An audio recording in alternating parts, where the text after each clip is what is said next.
Hello everyone, good morning. Today is 10th of January and I welcome you all to the Hindu newspaper analysis discussion. So guys, in this particular session, we are going to cover, first of all, entire analysis of the Hindu newspaper. I will also be providing you the synoptic notes of this particular session, and these synoptic notes you can download from the Telegram channel. In these particular notes, we have covered all the relevant articles which have come in the today's newspaper along with the crisp synoptic notes so here you can see them, as well as we are going to cover the important mapping locations that were there in the current affairs and the MCQ question, multiple choice question on the basis of current affairs we are going to cover, so that with respect to the upcoming prelims examination it can help you out.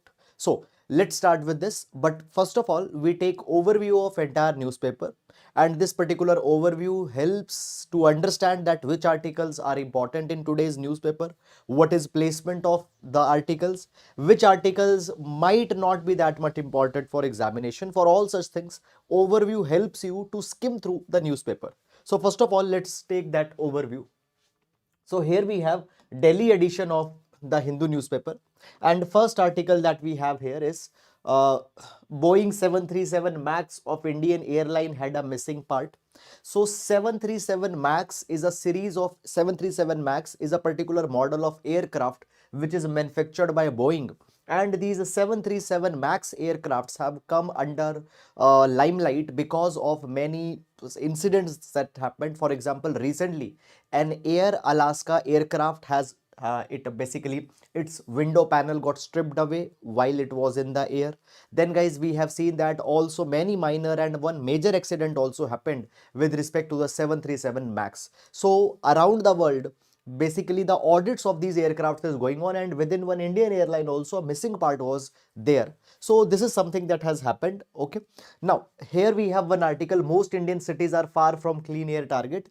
Okay, we'll take this particular article in detail. Article talks about that how national clean air program might not be reached. So we'll take this article also in the detail. Then further moving on, after that, ED names Rabdi Devi daughter in charge sheet in land for job case.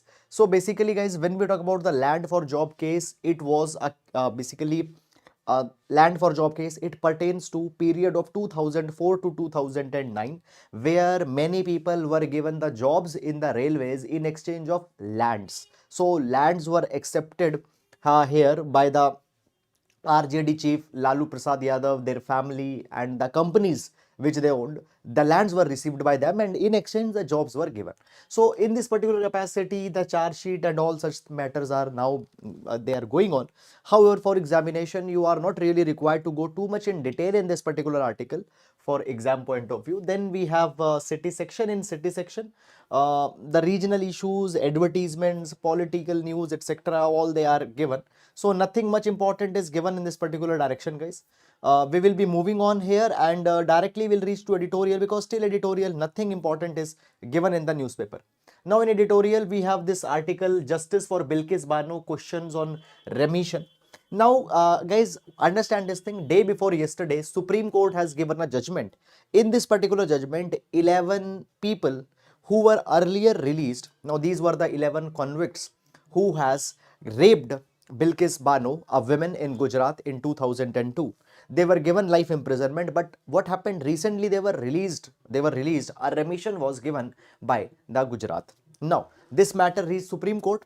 It was asked that whether that particular remission was constitutional or not. So finally, now Supreme Court said that that remission is not constitutional, and these people have to go back to the prison. Okay, now guys, on that particular same line, the article has come and said that it was an exceptional nature of injustice that these particular people were given remission, etc. Now, one thing guys, I want to advise you here as that, see, understand this particular thing.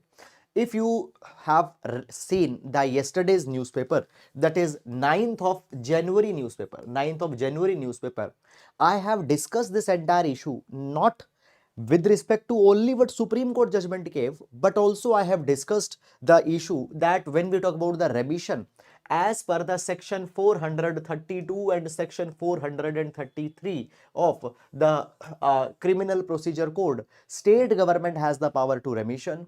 Gujarat remission policy of 1992, Supreme Court judgment in that direction.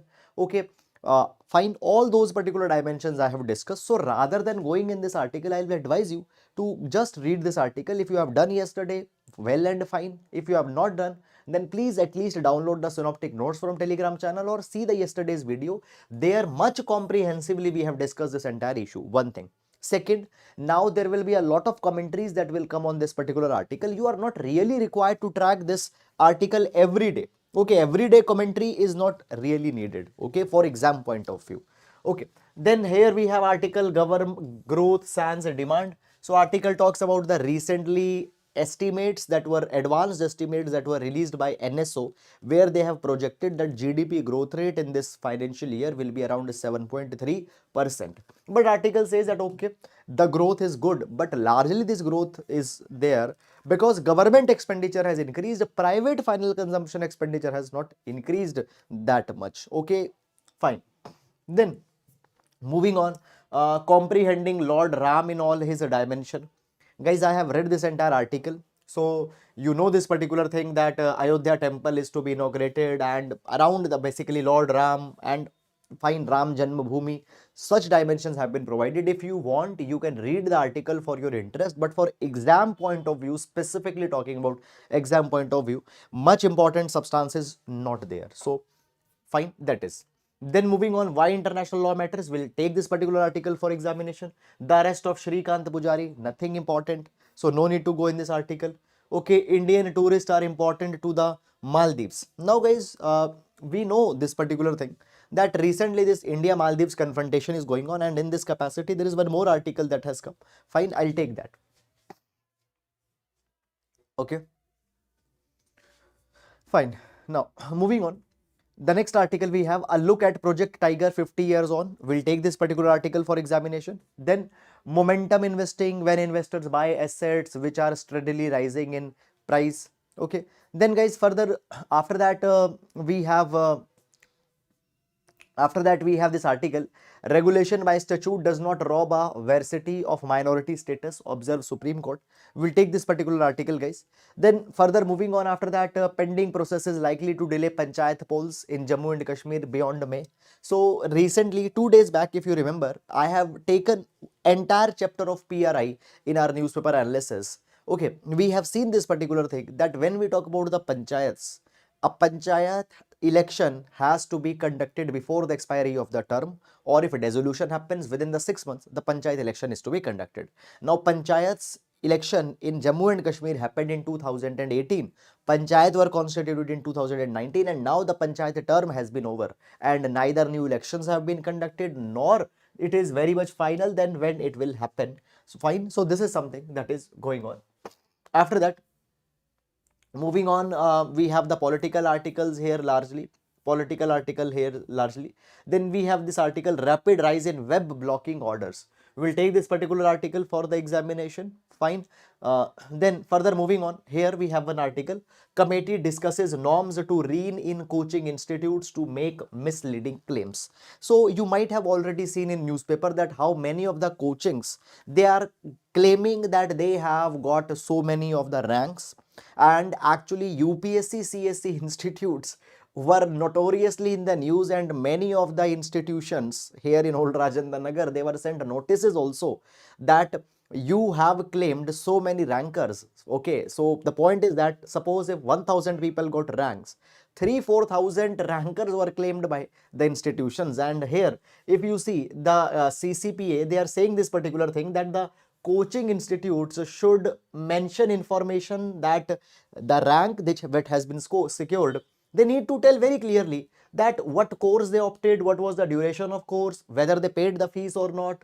And also this is one more thing, that the coaching institutes should not make the claim of 100% selection or 100% job guaranteed or 100% prelim guaranteed, mains guaranteed. Okay, so many of the institutes claim that if you enroll in our course, 100% will guarantee that you will clear your prelims or your mains. So CCPA, Central Consumer Protection Authority, is going to make a crackdown on such kind of institutions. Okay, that is about it. Then guys, further moving on, Modi holds a roadshow with UAE president in Gujarat Global Trade Summit. So basically, what is this Global Trade Summit? In Global Trade Summit, Gujarat is going to project itself as a investment destination. Okay, then further moving on in this particular direction, further moving on, world page, we have this particular article. Israel faces Gaza genocide case by South Africa at UN court. We'll take this article. Here we have article amid boycott campaigns in India. Amid boycott campaigns in India, Muizzu wants China to top the list in tourist arrivals. We'll take this particular article also. Then further moving on, after that, world came close to the critical 1.5 degree Celsius limit in 2023.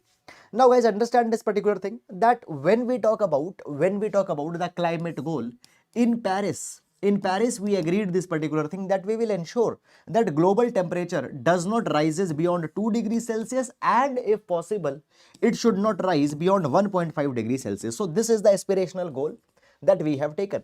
But what has happened here, we find this particular thing, that we have already reached the 1.5 degree Celsius threshold. Okay, so according to EU climate monitors, it has been said that already 1.5 degree threshold has been reached. So it has been said that the heat waves, droughts, wildfires, they push the global thermometer to 1.48 degree Celsius above the pre-industrial mark. Okay, who sets? The Copernicus Climate Change Service report. Copernicus Climate Change Service report. Fine. Now, understand one particular thing. You are not really required to go and dwell too much in detail, but certain things you need. First of all, this is a static information, that in Paris we have agreed that the goal in Paris we have agreed that we'll try that global temperature should not rise beyond 2 degrees Celsius and if possible beyond 1.5.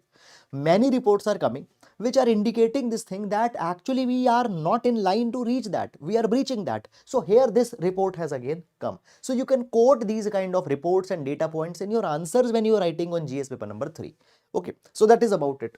Then moving on guys in this direction, after that, we have this article, India seeks new textile exports market amid weak demand.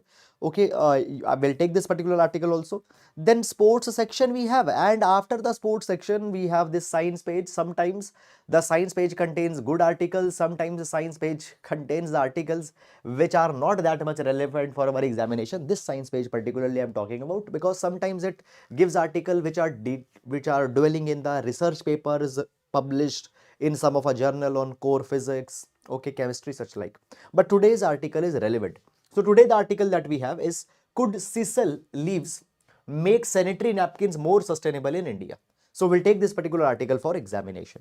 Okay, so this is the newspaper for today. I hope guys that you have understood the entire overview, and now let's discuss all the relevant one by one in detail. But before discussing the newspaper, I will first discuss the answers of the MCQ that I have given yesterday. Then I will take today's MCQs, geography mapping. Okay, so these three things we'll do, and then we'll go in the newspaper. And guys, I hope that you are liking the initiative. If you are liking the initiative, please hit the like button also. Now, moving on, first of all, yesterday I have given you the 3 MCQs, 3 questions I have given you. The first question is this: the minimum age prescribed for any person, consider the following statements. The minimum age prescribed for any person to be a member of panchayat is 25 years. Okay. A panchayat reconstituted after premature dissolution continues only for the remainder period. Okay. Now, consider which of the statement is correct. Okay. Now, when we talk about this particular answer, the minimum age prescribed for any person to be the member of panchayat is 25 years. It is wrong, because it has very clearly been provided in the it has very clearly been provided that no person can be barred from being the member if he has crossed the age of 21. So actually 21 is the age, not 25. So this is wrong. A panchayat reconstituted after premature dissolution constitutes only for the remainder period. This statement is right. And if you remember, I have discussed the PRI chapter where I have discussed this entire issue with you also. So what will be the right option? Right option will be the 2 only. Right option will be the 2 only. And this is also the PYQ also that has been asked. Fine. Then further moving on, the next is on Aditya L1. We discuss Aditya L1. So first statement is Aditya L1, which is an observatory solar mission. It would observe sun. It would observe sun continuously except during eclipses. Now this statement is wrong. This statement is wrong. Why this particular statement is wrong? Because understand this particular thing. Suppose this is sun, this is earth. Then let's say this is moon. Moon makes a revolution around the earth in like this way. So where this particular Aditya L1 mission will be placed? It will be placed at L1 point. It will be placed at L1 point. Now, when it will be placed at L1 point, what it will happen? It will get the direct view of the sun. It will not be obstructed by eclipses. It will not be disturbed by the eclipses. So this statement that it would observe moon continuously except during eclipse, this is wrong. Why? Because it will not be impacted by eclipses. So it will continuously view, even eclipses will not disturb it. So therefore this statement is wrong. Okay. The mission's journey is shorter than India's previous Mars orbiter mission Mangalyaan. Yes, their journey was more than 600 kilometers. It is just 1.5 kilometers. So this statement is correct. L2 position directly behind Earth as view from the sun. Yes. L2 position is directly behind the earth.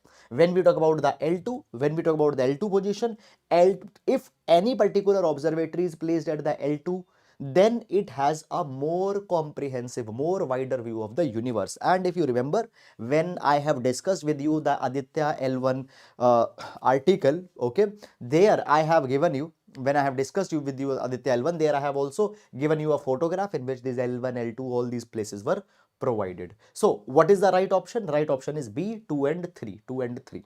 Okay, I hope that you got it. Then moving on, and let's take the next question. So next question is, recently Kanya Shri Prakalp project was in news, which is started by the Odisha government to stop child marriage. Okay, now is this statement right? No, this statement is not right. Why? Because it is started by the West Bengal government. It is started by the West Bengal government. Fine. Every citizen's legal marriage age was set at 18 by the PCMA. No, this statement is not wrong, not right. It is wrong. Why it is wrong? Because it is 18 for male. It is 18 for female and it is 21 for male. And one bonus point, additional point I just want to give you here. Jaya Jetli Commission, JJ Commission, Jaya Jetli Commission was constituted by government to recommend that whether the girl's minimum age of marriage can also be increased to 21. And this commission has recommended that yes, girls' minimum age for marriage is also to be increased to 21. But for that particular thing, bill has been cleared in the bill has been cleared by the cabinet, but it has not been passed in parliament. So as of now, the minimum age for marriage is the same, that is 18 for female, 21 for male. So the second statement is wrong. So what is the right option? Right is none of the above.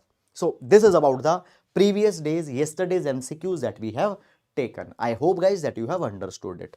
Now let's take the MCQs for today. Let's take the MCQs for today. And guys, please you leave the right option as per you in the comment box. Please leave the right option. These MCQs will play a very important role in our preparation. Why?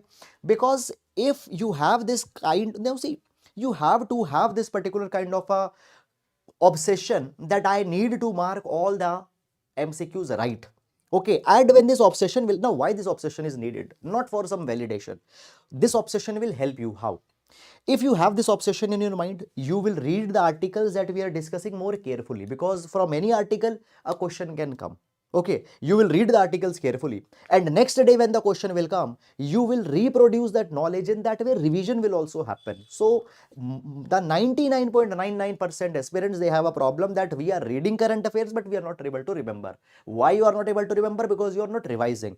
And here, solving a questions on the basis of the previous current affair issue is a very good way to revise the things. So please do mark them. Now, moving on, the first question. Consider the following statements with respect to the India-EU relations. The European Union is India's second largest trading partner after the US. European Union is India's second largest export market. Okay. Then India is EU's third largest export market. Fine. Then the second is Mulya Prava 2.0 guidelines. Okay, these guidelines are linked to Swachh Bharat Mission, education sector, reform in corporate sector, soft diplomacy. Then next is the length of its day, and guys, I think there seems to be some issue in this question.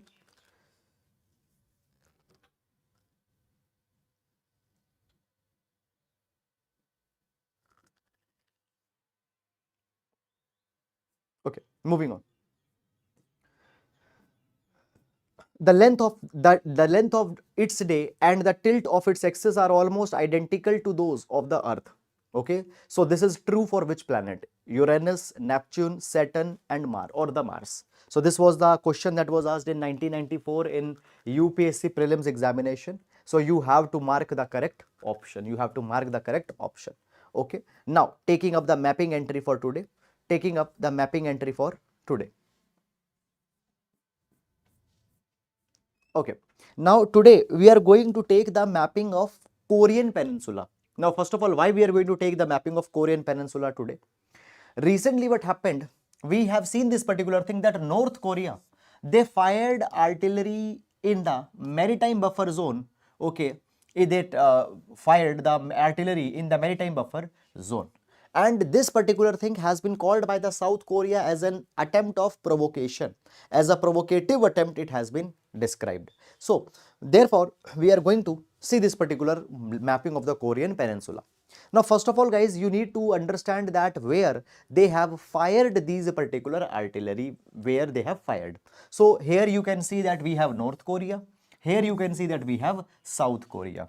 Okay, so basically North Korea has fired their artillery from Yongme Island, from the Yongme. So Yongme is this particular island. It is under the control of North Korea.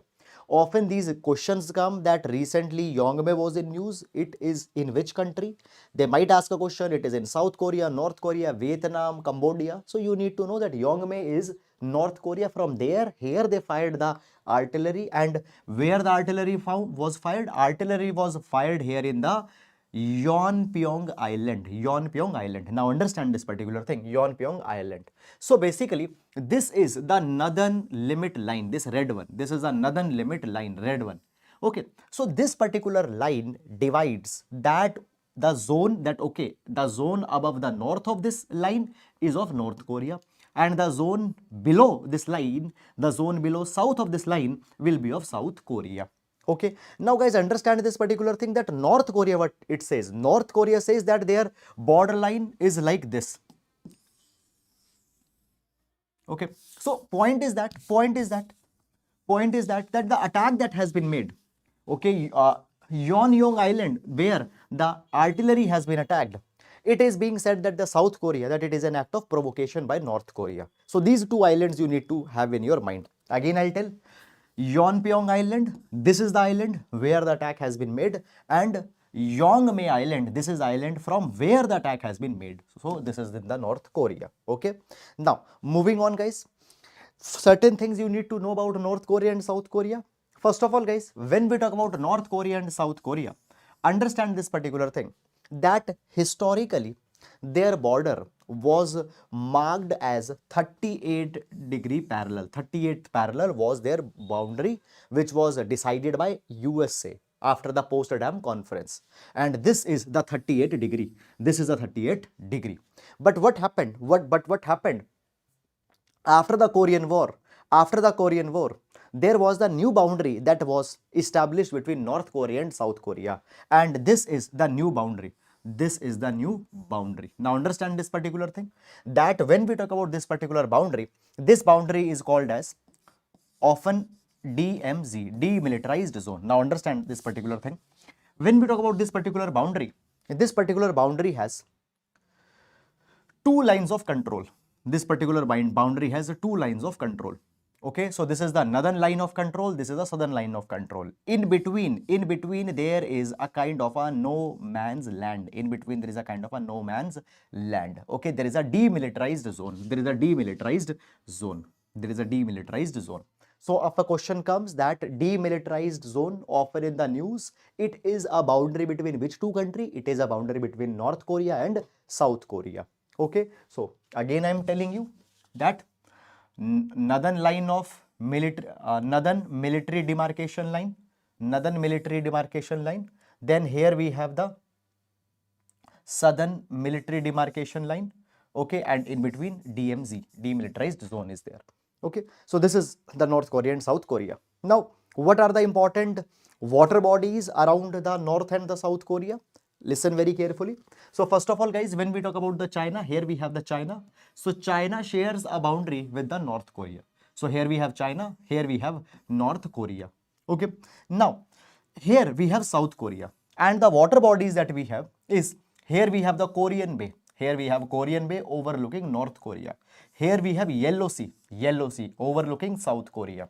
Then here we have the Korea Strait. Here we have the Korea Strait, and Japan and South Korea, they are between Japan and South Korea, there is this Korea Strait that we have.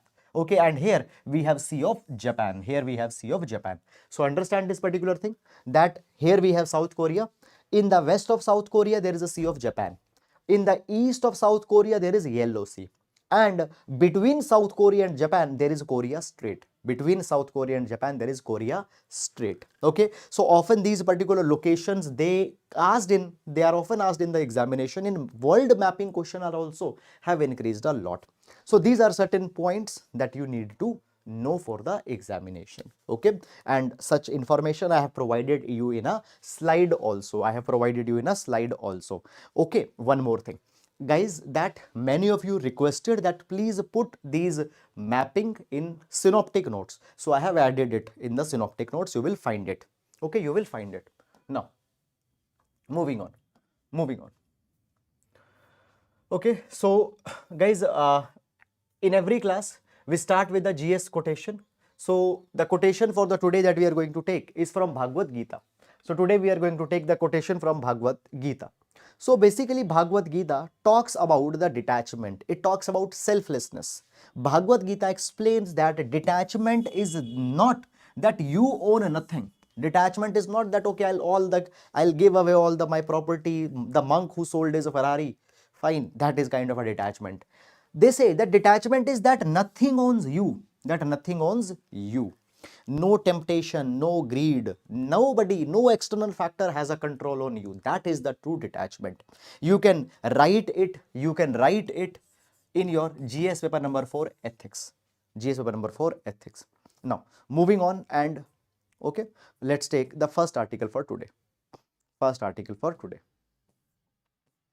Okay, so here we have this article. Could sisal leaves make sanitary napkins more sustainable in India? Now, before going in this article, let's take some basic background information. Now, guys, understand this particular thing,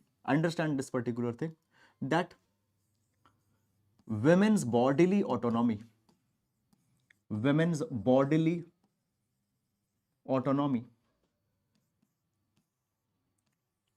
mandates that they should be given the right to safe hygienic menstruation. Okay, they should be given the right to safe and hygienic menstruation and menstruation related products.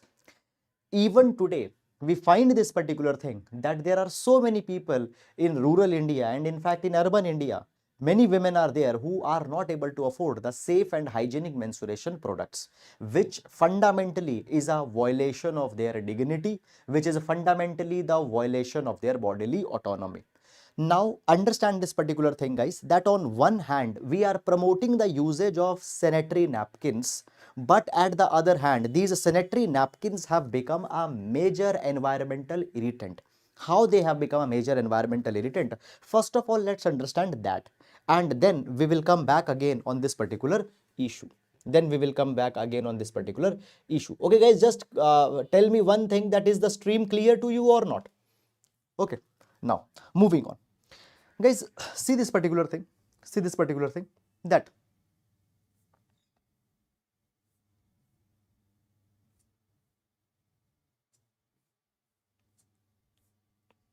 just a minute.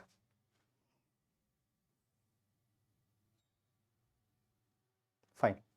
So when we talk about the sanitary napkins that are being commercially sold today, These sanitary napkins, they are made of the combination of wood pulp, synthetic, super absorbent polymers, SAP. Okay, super absorbent polymers. So these super absorbent polymers, okay, which is a kind of a synthetic cotton, okay, often they are also called as a slush powder. They can absorb much more water compared to their weight or compared to their volume. Okay, so often in the sanitary napkins, sanitary pads, the major component is this synthetic super absorbent polymers, SAP. Now understand this particular thing, that when a sanitary napkin is used, it is often discarded, and often it ends up in landfills. Often when it ends up in the landfills through the leaching, what happens, it also find its remnants, they get mixed up with the groundwater also, and it becomes environmentally unsustainable. It becomes environmentally unsustainable. And it has been provided by the United Nations Population Fund report of 2022 that Patna alone discards 9.8 billion. Alone Patna discards 9.8 billion sanitary napkins every year. And these sanitary napkins, they are environment pollutant as well as they are carcinogen. They are carcinogen. They put the user at a risk of cancer. Also, if their remnant get mixed with the water, and if that water is consumed, then the user again will be getting impacted with the cancer. So environmentally as well as health wise, they are unsustainable. Okay, also guys, when we talk about today, large number of women today are still not able to afford any kind of hygienic menstrual products.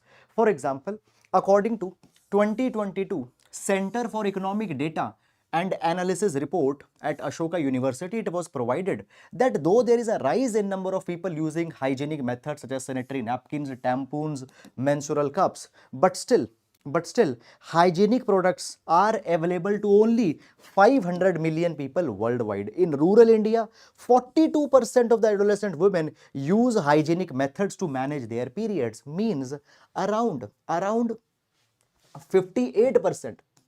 around 58% women are still not using these hygienic products for their periods.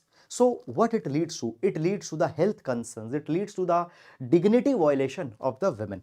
So therefore, in this particular capacity, what has happened? The researchers at the Stanford, they have identified a new absorbent material. And these absorbent material can be produced by using the sisal leaves. So basically guys, this sisal plant you might have seen in basically this is a very hardy plant. This can thrive in the drought condition. When the rain is not there, it can thrive. So basically these sisal leaves, it contains rich absorbent fiber, and from the fiber of these particular leaves, new sanitary napkins can be made. So what these researchers at Stanford has provided, they have provided that they have identified a way to use this particular material for making the sanitary napkins, and the absorption capacity of this material is actually higher than the absorption capacity of the commercial menstrual pads that are sold in the market. Also, it has been said that this particular plant have been used for multiple properties. For example, the ancient Aztecs, Mayan civilization, okay, fine, Aztecs, Incas, they live in America, so they have used this particular this sisal leaves from ancient times. It is used for making twine, cloth, carpets, and also it is used to make alcoholic beverage. What is the name of that alcoholic beverage? Mezcal. So there is so many usages of the sisal leaves, and now it can be used to make the sanitary napkins, sanitary pads. Okay, so basically it has been provided that when we talk about these sisal plants, okay, they have a abnormal ability to store water. Okay, and basically these particular plants, their leaves can grow up to 2 meter long, and the lifespan of one plant is about 7 to 10 years. Okay, and during this particular lifespan, it will produce 20 to 250 usable leaves. So number one, this particular plant is drug resistant. This particular plant is hardy. It can be grown in the areas where there is a drought. They don't want too much of water, and as it is an environmental product, these pads then which will be discarded will also be environmentally safe. So this is something that is a very good development, and Guys, in the prelims examination, a question on such kind of a line might be expected because in the past questions have been asked. Now, moving on, and let's take the next article. Most Indian cities are far from clean air target. Most Indian cities are far from clean air target. Okay. Now, basically, before going in this particular article, I would like to give you some basic background information. And once you understand this background information, we'll go in this particular article's detail. So basically, Government of India is operating the National Clean Air Program. National Clean Air Program.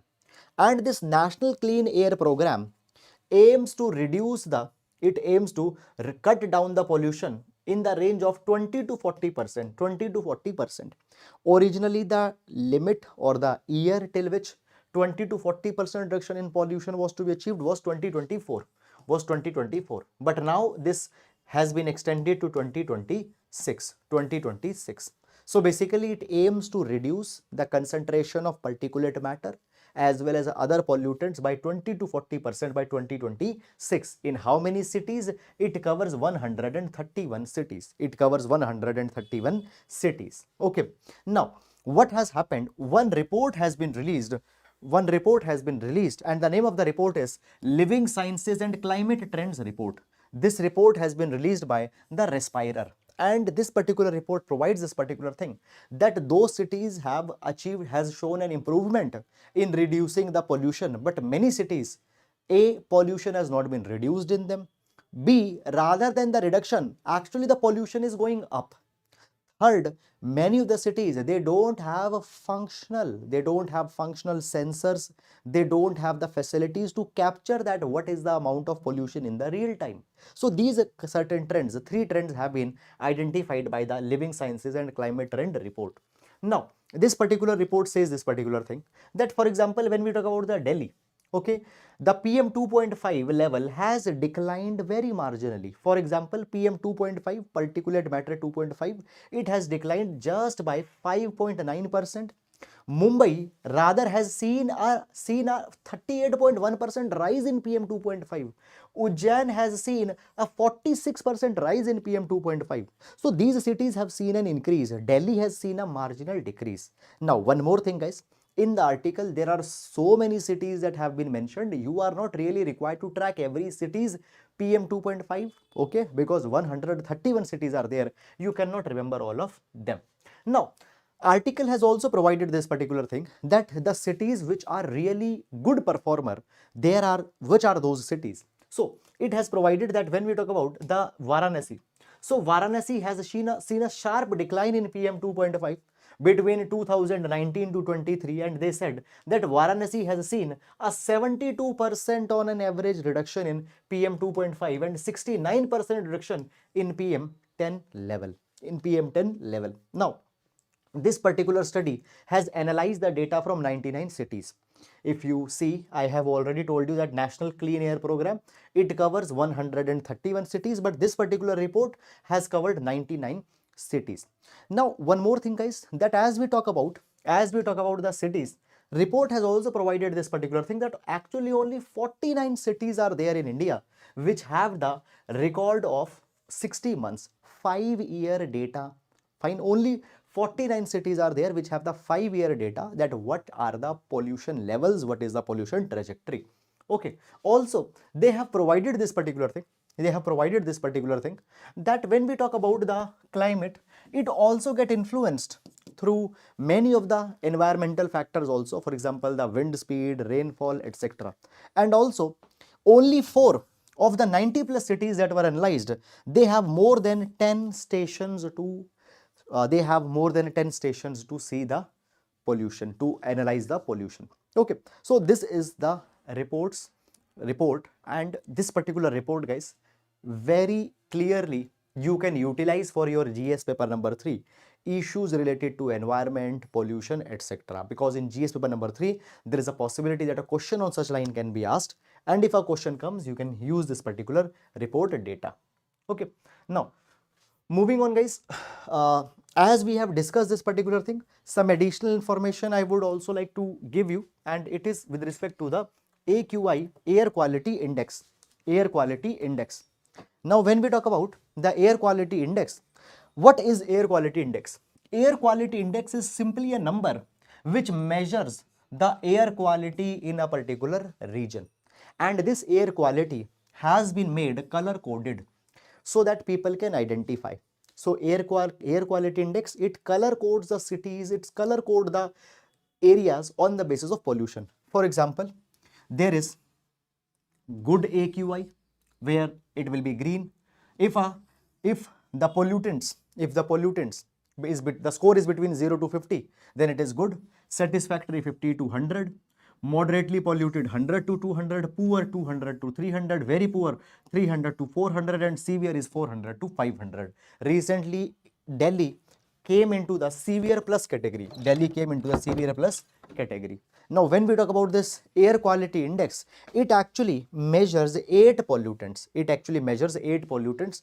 Please keep it in your mind, note it down or download this notes, because questions on these lines can be asked in your prelims examination, that they'll give you the list of pollutants and will ask that how many of them or which of them are measured through AQI. So, 8 major pollutants are tracked. Particulate matter 2.5, PM10.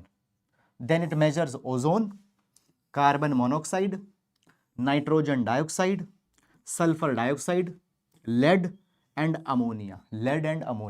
So if a question comes that does it track CO2? No, CO2 is not tracked, or any such gas if they ask. These are the 8 pollutants that are tracked under the air quality index. This is some additional information, but as it is related to this, I gave you here. Now, moving on to the next article. Why international law matters? We'll see this particular article with respect to the GS paper number 2, international relation and related issues.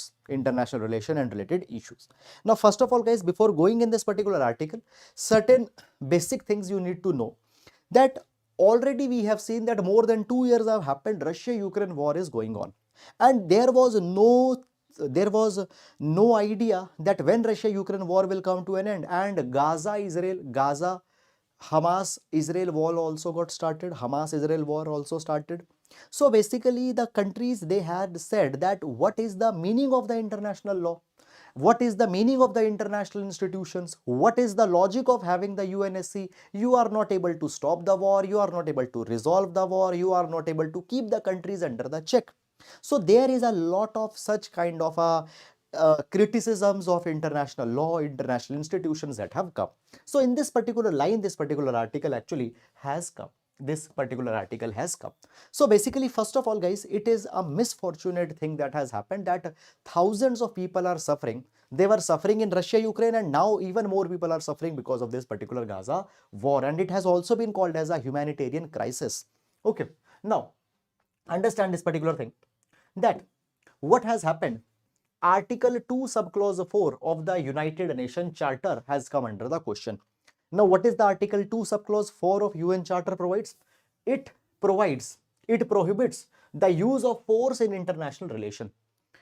Fine. So Article number 2, it prohibits the use of force in the international relation. Fine. Article 2 subclause 4. Okay. Now, understand this particular thing, guys. Okay, one more thing, that when we talk about the United Nations Charter, UN Charter is the kind of a constitution of the UN system. Also, it is the foundational law of the international framework, UN Charter. Within UN Charter, Article 2 is a very big article. It contains a lot of clauses. Specifically within Article 2 subclause 4 talks that the force cannot be used in the international relation. Okay. Now, it has been provided this particular thing, that actually Thomas Frank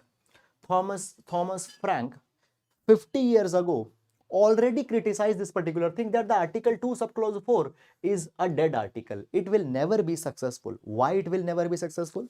It was, now see this particular thing, that we have United Nations Security Council. United Nations Security Council has a permanent 5-member, and if any country is using international force, if any country is not using the international norm, Fine. Then who is responsible to restore the international norm? UNSC countries are responsible. P5 countries are responsible. Now, Thomas Frank said this particular thing, that the countries or UN Charter has assumed that all these 5 countries will always be cooperating. Okay. If they would have cooperated, this could have been successful. UNSC could have come out very clearly that this is to be done, this is not to be done. But actually, these UNSC countries are divided. For example, Russia-Ukraine war is going on. And Russia, one of the member of P5, is itself involved into the war. Okay, fine. Secondly, if you see, Israel-Gaza war is going on. Now, Israel is outrightly supported by USA, which is another permanent 5, one of a member in the permanent 5. So, within permanent 5, there are so many rivalries, any war going on, the permanent 5 members themselves get divided. So, UNSC will become defunct. UN Charter, already Thomas Frank said this particular thing 50 years ago. Now, the article says this particular thing, that yes, it is true. We cannot deny that international law is not working, international order is not working. We cannot deny. But understand this particular thing. Understand this particular thing, that though there are structural deficiencies, there is a poor compliance record that is there, but at the same time, it has been provided that international law has normative effects. So, there is Robert House and Ruthie title. Okay, so Robert House and Ruthie title. By the way, if you have political science and international relation, okay, just a minute. There is video lag that is coming now. Just give me 1 minute. Yes, guys, please write in the comment box whether the stream is clear.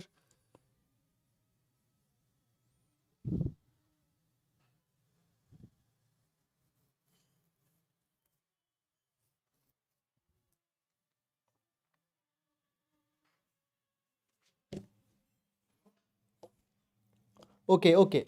Now I think that the stream is clear. Yes, guys. Again, please write whether the stream is clear.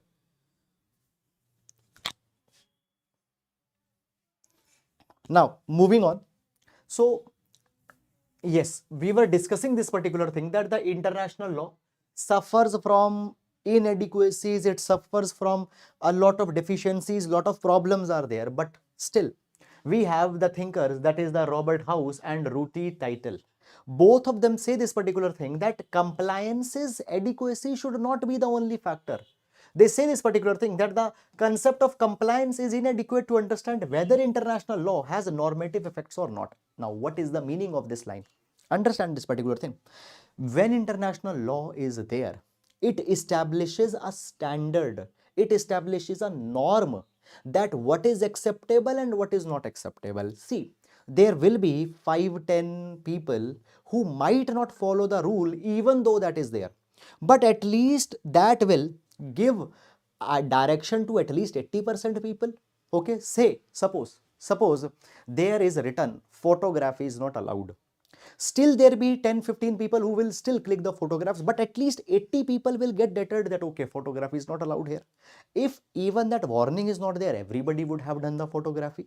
So they say this particular thing, that the compliance is not only the factor that you should consider for seeing the effectiveness of international law. You also need to see that they are important, they lay down the normative rules.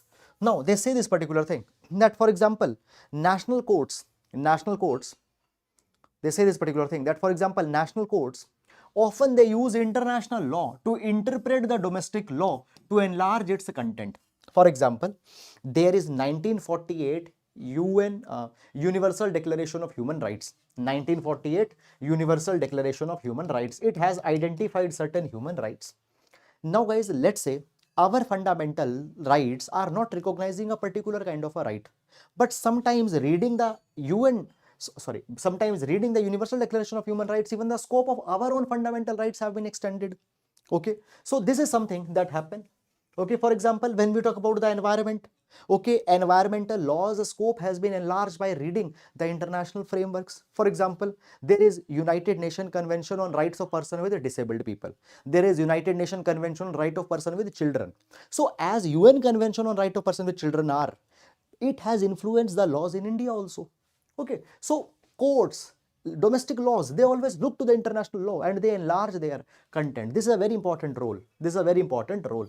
Also, when a country engages with international law, it triggers a complex process of institutional interactions where global norms are debated, interpreted, and internalized by the nation's domestic legal system. Okay, so fine, the internal, basically the national laws, they get influenced. Also, it has been argued by Hakimi. It has been argued by Hakimi that international law also matters because through its argumentative practices, it has potential to hold those who wield public power accountable to their conduct. Now, in today's newspaper, we have one article, and let's go to that particular article, and again I will come. Just cross linkage we'll try to make. Okay. Now, just let's go to that article first and then we will come back. Okay. So, here we have this particular article. Israel faces Gaza genocide case by South Africa at UN court. So basically, guys, understand this thing, that what has happened. South Africa has made a submission at International Court of Justice, and in this particular submission, they have asked that International Court of Justice should immediately order Israel to stop its attacks in the Gaza, to immediately suspend its military operations in the Gaza. Also, it has been provided that Israel has carried a kind of a genocide in the Gaza of the Palestinian people, Arab people. Genocide has been conducted by the Israel. Now, understand this particular thing, guys, that what will be the implication of this particular case. So if you read, the article itself is providing that ICJ, International Court of Justice, in theory can order the Israel to stop its invasion, can order the Israel to stop its attack, but it is highly doubtful. Now you read this line by yourself. It is highly doubtful that it would be obeyed. Now understand this thing, that when we talk about the International Court of Justice, their decisions are legally binding, but it has limited power to enforce them. It has no power to enforce them. Okay, so this is the limitation of ICJ, but still it acts as a deterrent. Now understand this thing. As the case has been filed by South Africa, a debate will start.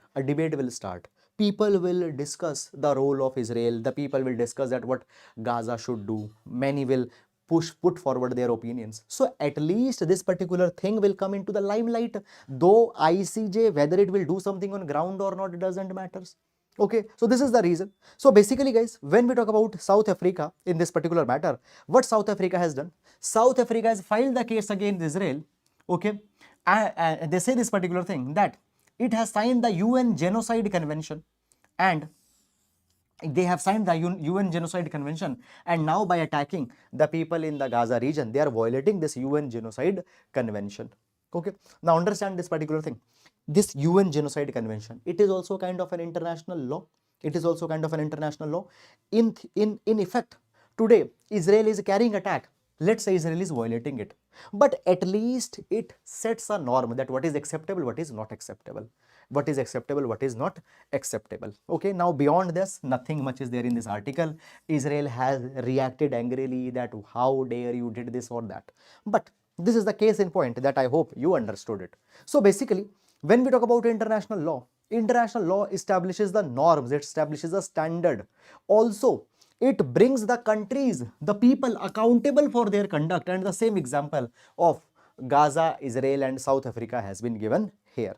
So this is something that has happened. Also guys, understand this particular thing, that when further it was questioned that Israel is carrying the attack on Gaza and it is abusing their power, what happened? Israel Defense Forces have tried to explain how their military offensive is consistent with international law. So often what countries do, countries also try to justify that, okay, whether we are in line with international law or not. So even 5-10% impact is leading, it is a positive impact. So this is the usage of the international law. Okay, so guys, very good article, and a highly analytical dimension has been provided here. If you are of PSIR student, please ensure that you take down the notes. However, for GS2 IR also, article is very important. Such dimensions can be asked in the exam. In previous also they have been there. Okay, moving on, and let's take the next article. A look at Project Tiger 50 years on. A look at Project Tiger 50 years on. Now, before going in this article, let me tell you the utility of this article. So this article will see with respect to GS paper number 3, conservation.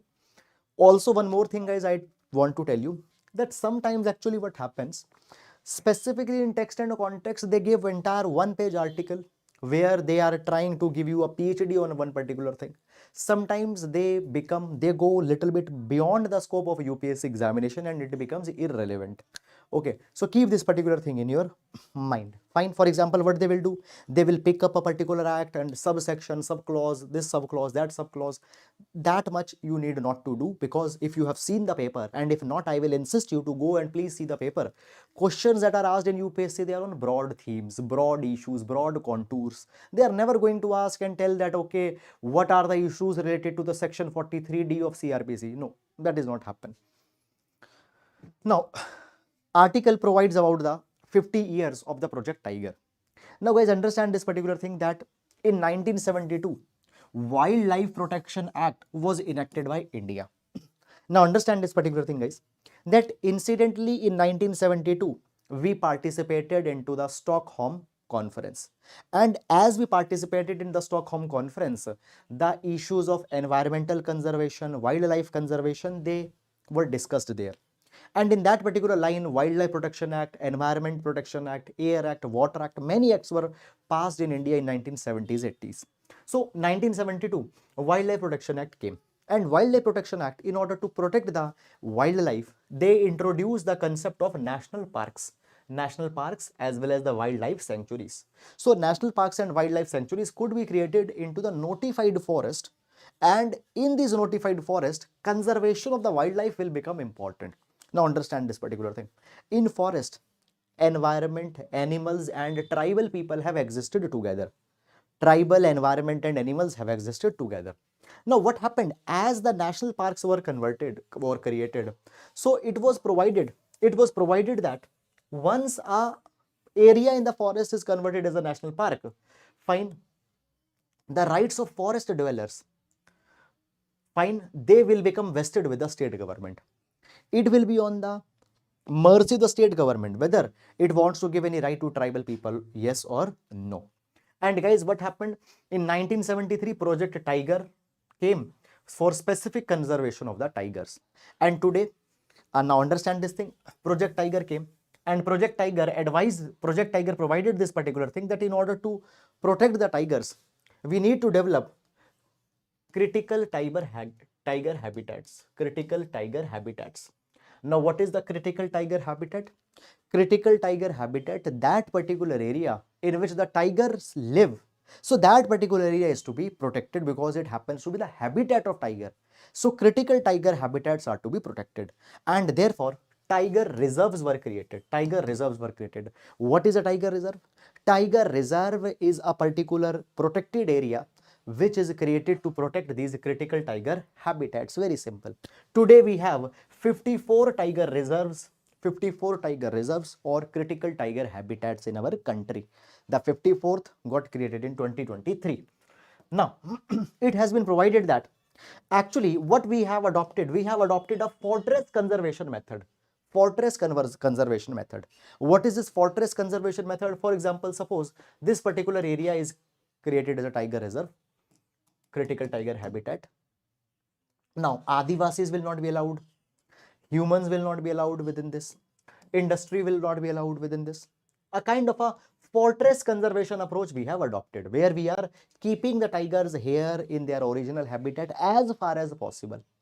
But guys, understand this particular thing, that around 2005, though we have created Project Tiger in 1973, but by 2005 it was observed that even then the tiger population is going down.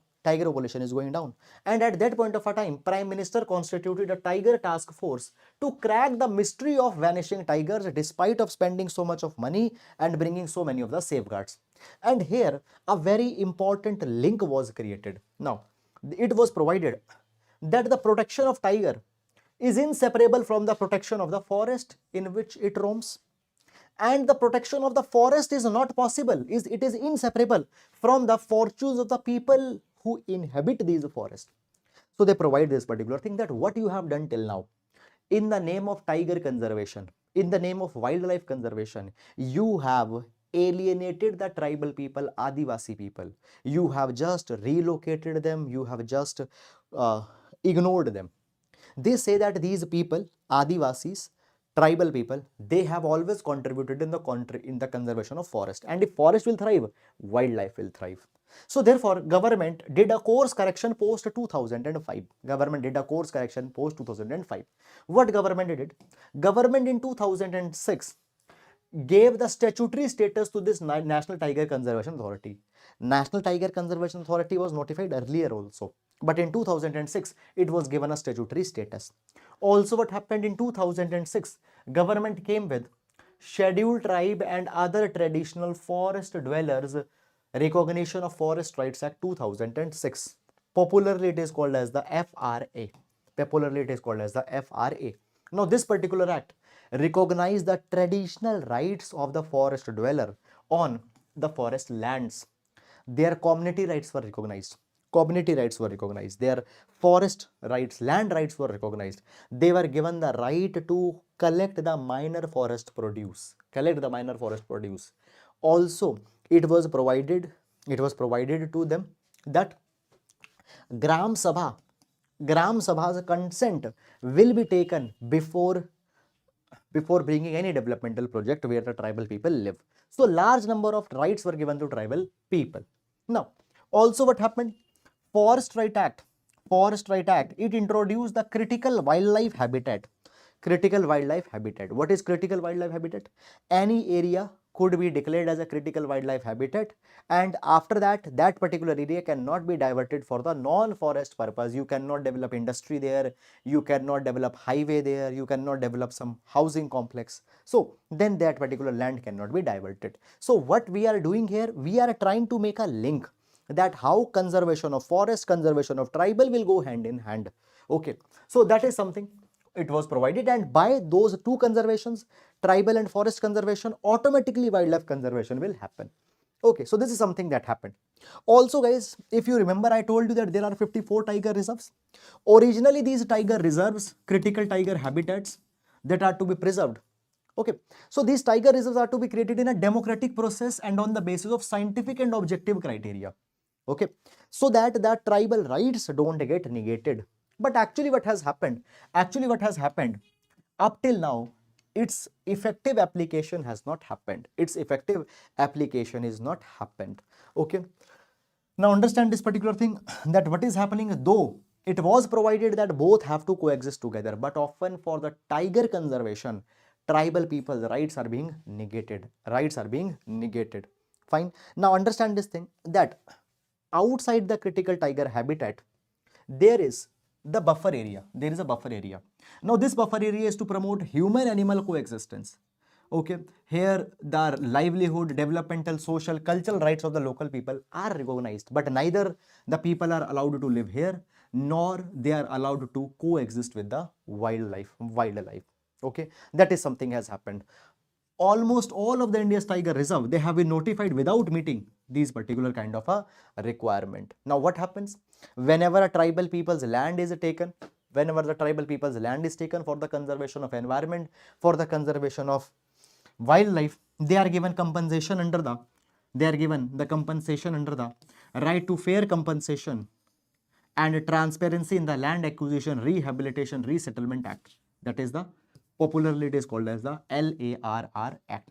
So under the LAR Act, they are given compensation that okay, we are relocating you, we are taking your land, they are given compensation, but beyond that, neither they are given the voice that whether they should be relocated or not. They are not involved into the decision making process, which was to be done. So actually what has happened, though we are protecting the wildlife, and because of that the numbers of tigers have actually also increased in India, but that particular thing on the other hand is leading to injustice to the tribal people. Okay, now understand this particular thing, that even in the case of resettlement there are a lot of issues.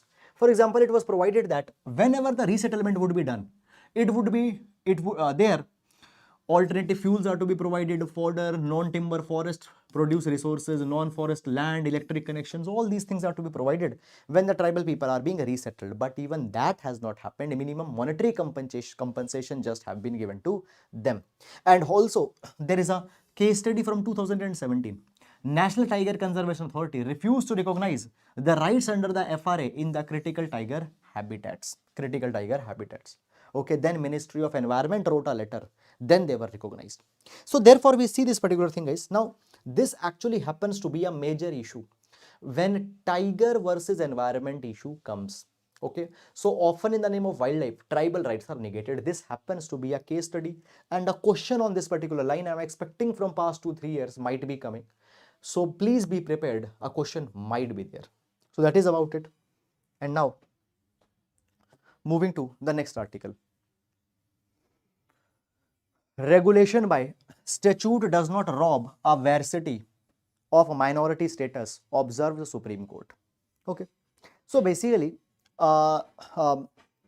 guys, we have Article 30 of the Constitution. Article 30 of the Constitution. What Article 30 provides? Article 30 recognizes the rights of minorities to establish and administer the educational institution. Okay, so minority educational institutions, they can administer their own matters. Okay, fine. So fundamental right, Article 30 recognizes the right to establish institution.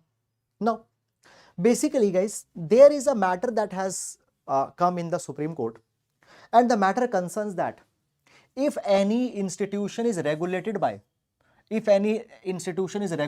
statute, if any regulation is regulated by a law, can that particular institution claim to have the minority status? Yes or no?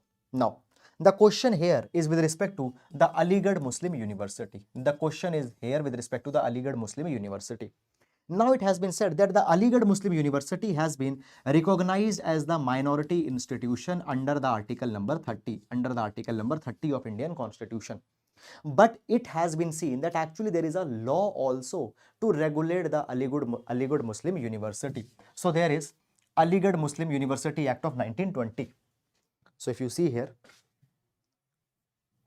there is Aligarh Muslim University Act of 1920. Under this particular act, it is being regulated. So if it is being regulated by a statute, can still it continue to get the minority status? Supreme Court has ruled that yes, if an institution is getting regulated by a statute, it does not takes away the right of that particular institution to enjoy the minority status. Still, the minority status can be claimed by an institution even though if it is being regulated by a statute. This is the judgment that has come here. Now guys, in the prelims examination, if a question on this particular line comes, please keep it in your mind. However, beyond this, I will not advise you to go too much in detail. So that is about it. Moving on, we have this article, rapid rise in web blocking orders shows RTI reply. Now we'll see this particular article with respect to the GS paper number 2, transparency and related issues. GS paper number 2, transparency and related issues, social justice. Now, basically, guys, we have Right to Information Act, RTI 2005. Under RTI 2005, any concerned citizen can ask the information with respect to any public authority. And one RTI was recently made, asking that how many website blocking orders have been issued between 2013 to have been issued. And it has come to the limelight that actually 100-fold increase is there between 2013 and 2023 in terms of the website blocking orders. Now let's understand this particular thing in more detail. Basically, in 2013, government ordered 62 orders to block the website. But in 2023, 6,954 orders were issued to block the websites, Okay. Now understand this particular thing. Here one important judgment you need to keep in your mind, that is Anuradha Bhasin case. Anuradha Bhasin case. Now in the Anuradha Bhasin case, Supreme Court observed this particular thing, that right to entertain, right to internet is a fundamental right. Now when the websites are being blocked, when the social media handles are being blocked, when the social media posts are being blocked, then in a way it goes against the fundamental right to internet. Now also what has happened, Department of Telecommunication recently has directed the internet service providers to compile the IP addresses of all the servers in India. Compile the IP addresses. So what is an IP address? IP address is a unique identity of your device, okay, through which you are using internet. So all the IP addresses of the servers in India are to be compiled so that easily they can be blocked. So it shows that government is going forward to block even more. That government is going to block even more websites, domains, okay, handles, etc. So this particular thing shows the government's attitude, okay, and in a way it also goes against the fundamental right to express, Article 19. Now how these things are happening? So for that you need to know that there is a section 69A in the IT Act, and this section 69A of the IT Act allows the union government that they can block any content on the internet. Any online content can be blocked if it is impacting the interest of, if it is going against the sovereignty, integrity of India, defense of India, security of the state, if it will impact friendly relations with the foreign states, or if it might lead to, or if they are doing it to prevent the incitement of any commission, any offense. So these are the grounds which are provided under section 69A, and under that any internet website etc. could be blocked, and by using it nearly 7,000 orders, 6,900 plus have been issued by the government, which becomes which often becomes an issue under the article number 19. Article number 19. So that is all guys about it, and now moving to the next article. Guys, just give me 1 minute.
Okay guys, I hope that the voice is clear to you. Actually, some issue came in between. So apologies from my side for that. There was some technical issue that come in between. I have to rectify that. Okay.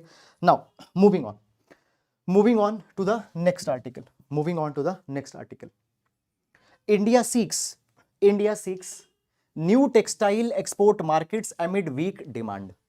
Now guys, see this particular thing, that this particular article we are going to see with respect to GS paper number 3, issues related to Indian economy. GS paper number 3, issues related to Indian economy. Basically guys, when we talk about India, India has enjoyed a very important market in USA and Europe for the textile products, But right now, if you see, there is a kind of a recessionary trend that is going on in the USA, that is going on in the Europe. And because of that particular thing, India's exports to the Europe and USA for the textiles, they have got declined. So what now India is looking forward? India is now looking forward the new markets. Now India wants to sign the new free trade agreements. With the countries such as Australia, UAE, okay, UAE, UK, etc., so that it can enhance the exports of the textiles. In fact, already if you remember, we have signed the ECTA. We have already signed the ECTA with the Australia. Also guys, with the UAE already we have come out with an FTA, and same way with the UK also, if you remember, we are negotiating the BTA, that is the bilateral trade and investment agreement. So by these particular kind of FTAs, and in fact we are also trying to negotiate the FTA with some other West Asian countries also, and by that we are going to trying to divert our textile exports to these particular countries. Now understand this particular thing guys, that already the government has taken the target to achieve $100 billion in exports by 2030, $100 billion in export in 2030. And in the exports kitty of India, textile exports happens to be a very, very important component, So therefore, this is something that is happening. Now also guys, what government has come out with? Government is promoting the production linked incentive scheme, PM Mitra production scheme, which is specifically PM Mitra specifically is for the textiles sector. So first, we are trying to promote the textiles sector in India. We are trying to increase the competitiveness of the textiles in India. And then we are looking forward the export markets. So that is all guys about this particular article. Nothing much beyond this has been given. Okay. Amid boycott campaign in India, Muizzu wants China to top the list of tourist arrival. We'll see this particular article with respect to GS paper number 2, India's neighbors and related issues. Okay. So basically guys, understand this particular thing, that recently there are multiple developments that have happened. We have discussed these developments earlier also. Let's discuss it again also. So basically, step number one, Maldives has been a friendly nation to India. Now, when we talk about guys, when Mr. Ibu Soli was president of Maldives, he has followed India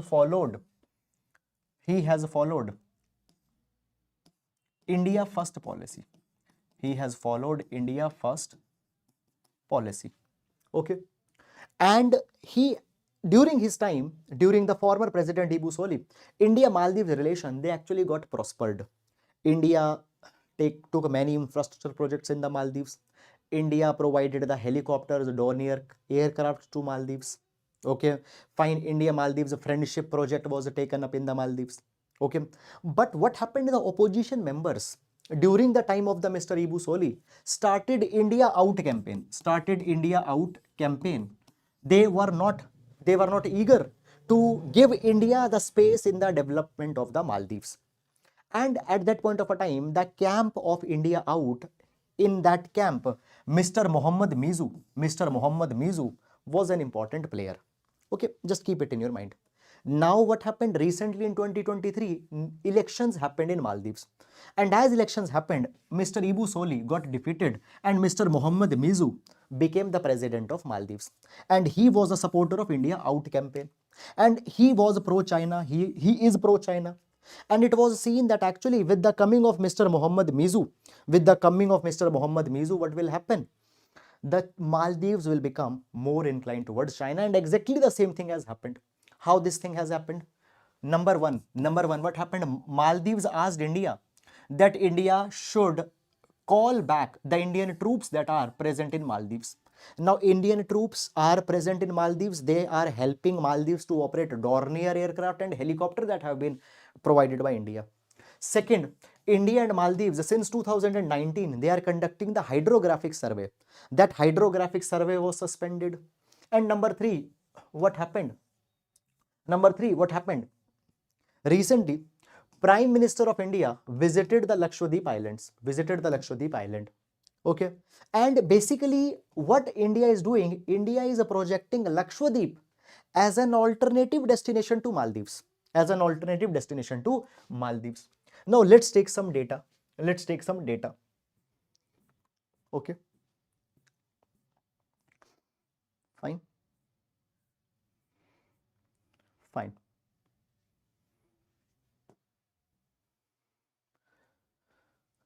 Now, so basically, guys, when we talk about the Maldives, you can see this particular thing. That the tourism is the major contributor in the Maldives economy. And guys,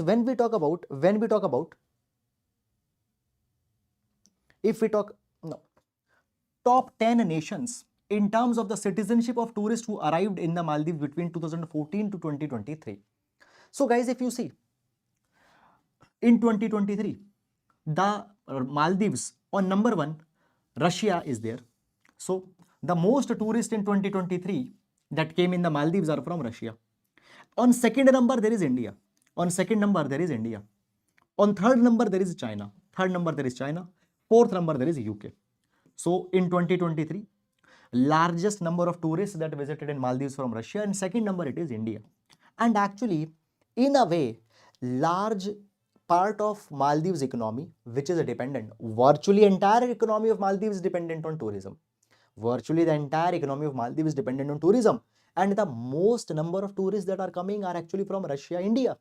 Okay, and if Lakshadweep will become an alternative destination for tourism, if Lakshadweep becomes the alternative destination of tourism, what will happen? The Indian tourist going to Maldives will decline.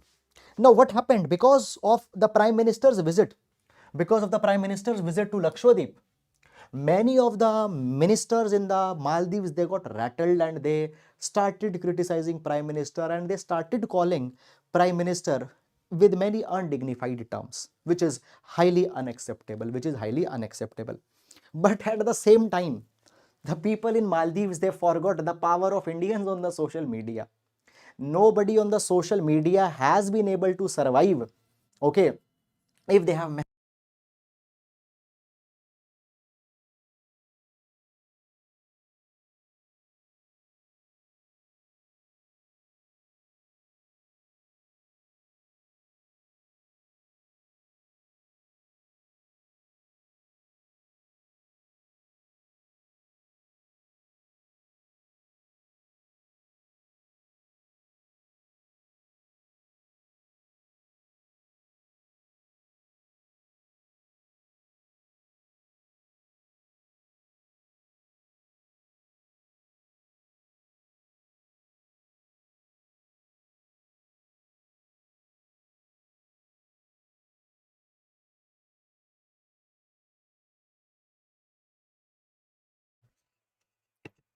Okay, so I was telling you that the power of Indians on the social media, the Maldivians, they underestimated.